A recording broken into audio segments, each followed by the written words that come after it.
What's up, guys? Josh Snyder. Justin Russell. Russell Marine Products coming at you with the final part to our series, our ongoing series of forward-facing sonar comparisons. Today we're doing Mega Live versus LVS34. Let's get started.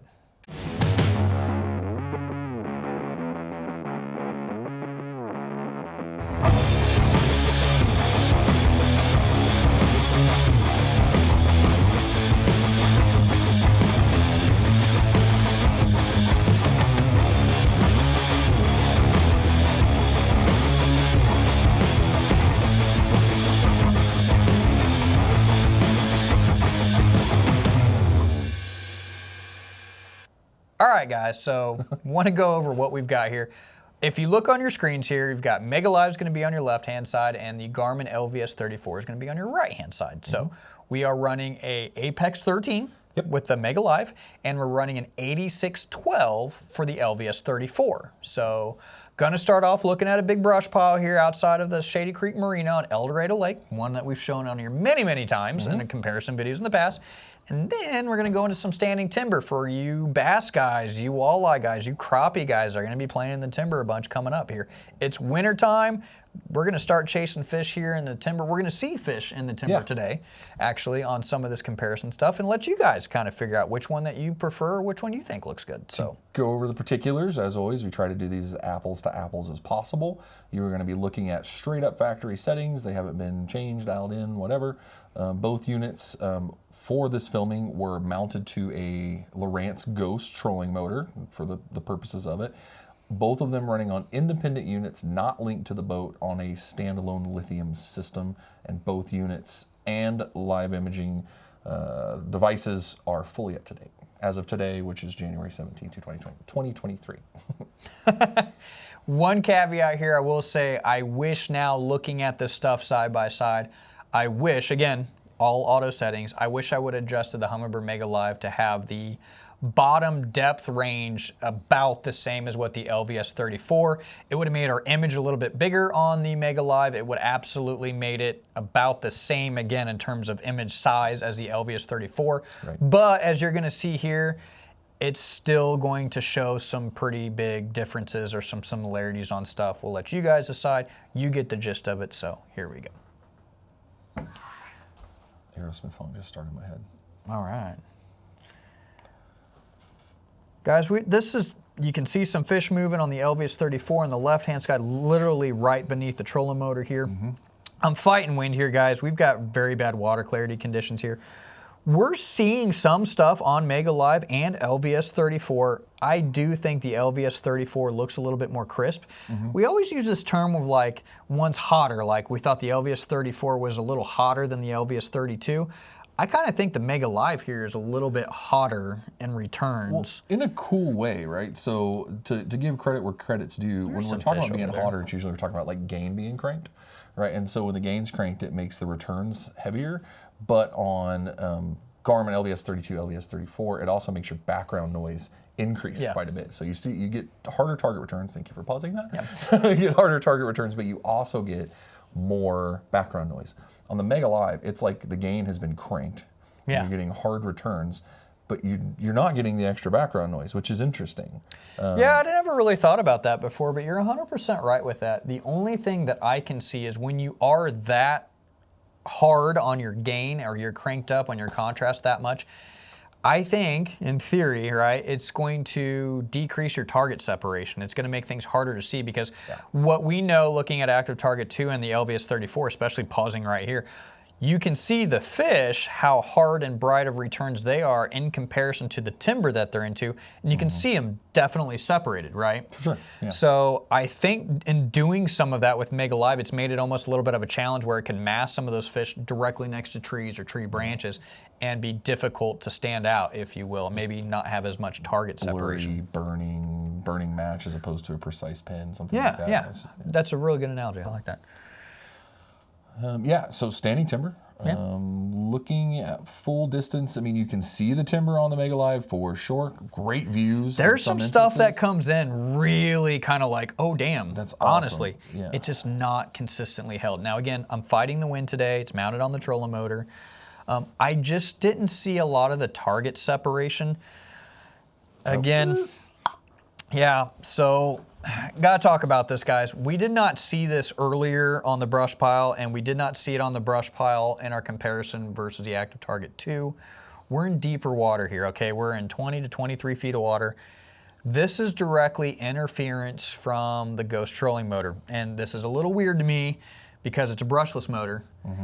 This is the first time that we've ever seen interference on any forward-facing sonar related that we've had in comparison. Even on Ultrexes, yeah, even on Ultrexes, right? Yeah, good point. I never thought about that. A ton of crappie dudes that run Livescope on Ulteras and things Ultrexes, like that. Tarovas, and so it's weird. Yeah, I mean, again, this is a standalone system. It's not wired anywhere else on the boat. Yes, we're not getting feedback from a battery charger or anything like that because it has its own dedicated small lithium battery pack. I mean, these are the same stuff that we used for ice fishing a week ago.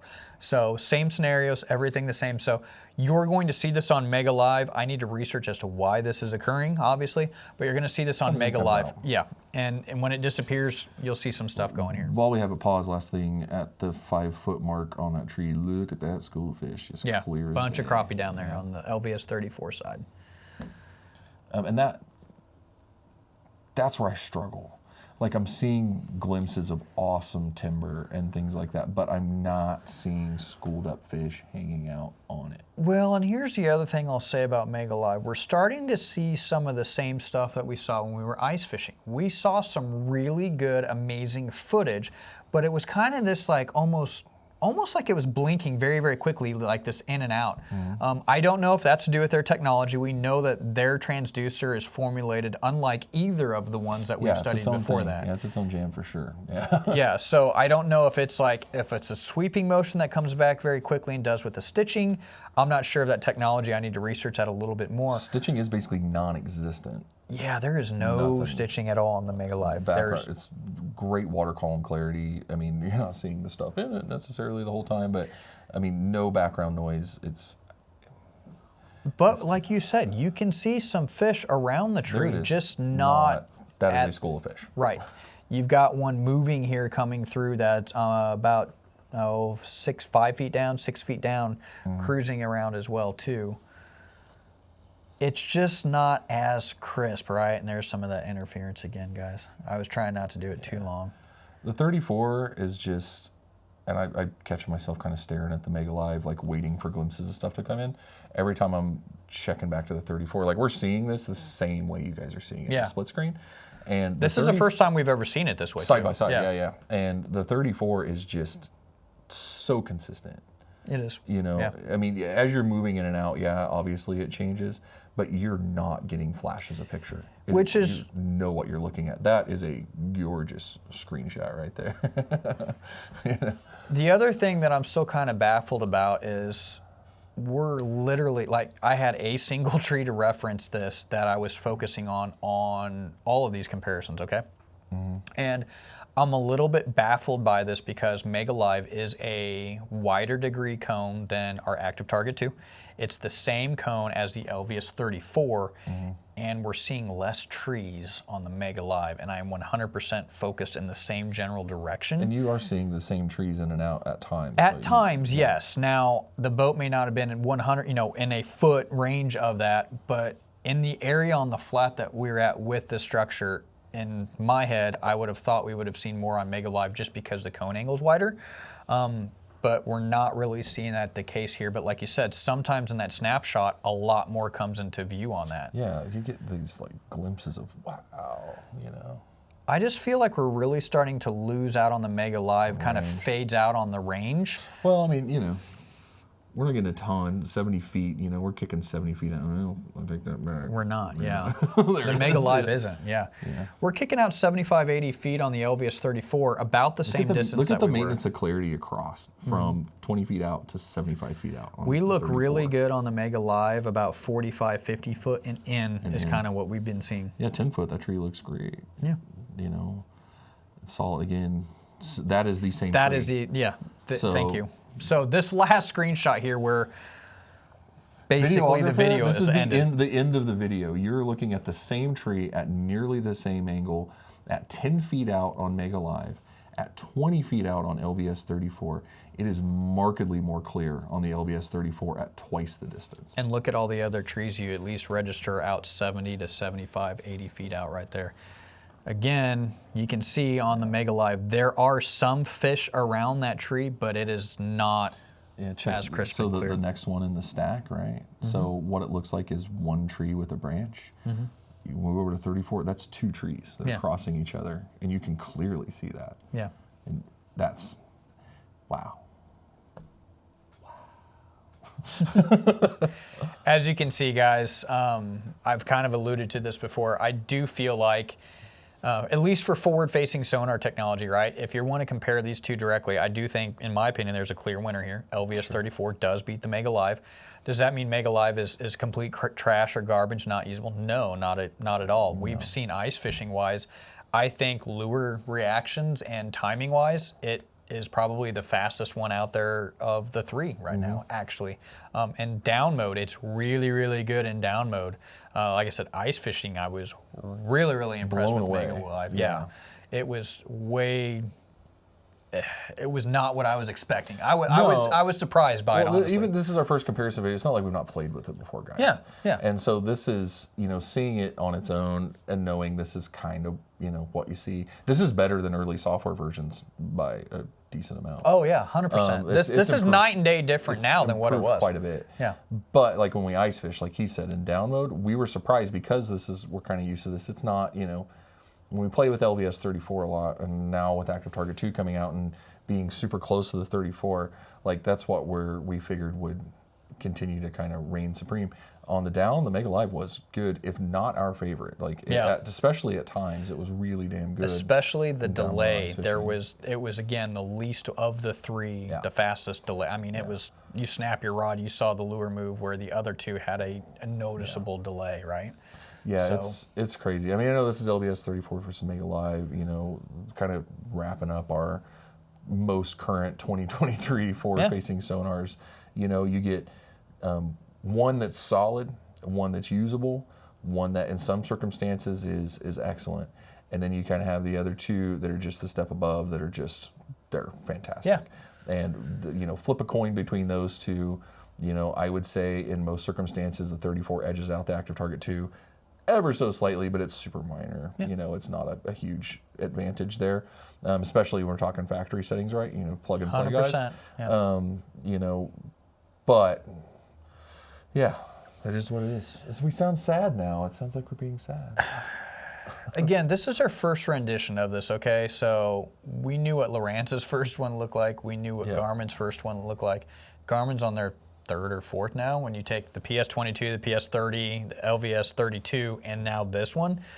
But I will say this, there's a clear winner here, guys. If forward-facing sonar is a very, very important thing to you, I would say you need to look at the LVS34, the Active Target 2, and I would probably say go with whatever unit you're more comfortable operating, or whatever operating system you like. Both of them are easy too. Yeah, both of them are really good. Lowrance has been known as the easiest one to operate, or the easiest fish finder to operate. That's been their mantra for as long as I've ever known of it. And the Garmin ones come on very, very strong as well too. We're seeing a lot of updates from them. Those guys have come on super strong in the past decade. It's just been unreal, right? So, all right, guys, this is going to conclude our kind of series of forward-facing sonar, looking forward. On the ice, on the lake, looking at all three of them. Hard water, soft water. 14 hours apart, half a continent. How many? Okay, here's a fun one. So from day one of filming this long comparison series until today of wrapping up the comparison series, we have experienced a temperature gap overall of what, 70 degrees? Yeah. Yeah, so it's been fun within a week. In different places. Yeah. And different water conditions. Really thick ice to soft water. Yeah. Next time I want to go do some flats where it's warm, if that's cool with you. I don't know why we go up north in the winter I don't know. when we should be going south. So. Yeah. Perspective comparison coming soon on the flats for redfish. There you go. I love it. All right, guys. Appreciate you checking out this video. Be sure to like, share, and subscribe. Put a comment below. Let us know what you guys think of these comparisons, and be sure to check out. We got more coming. See you guys next time.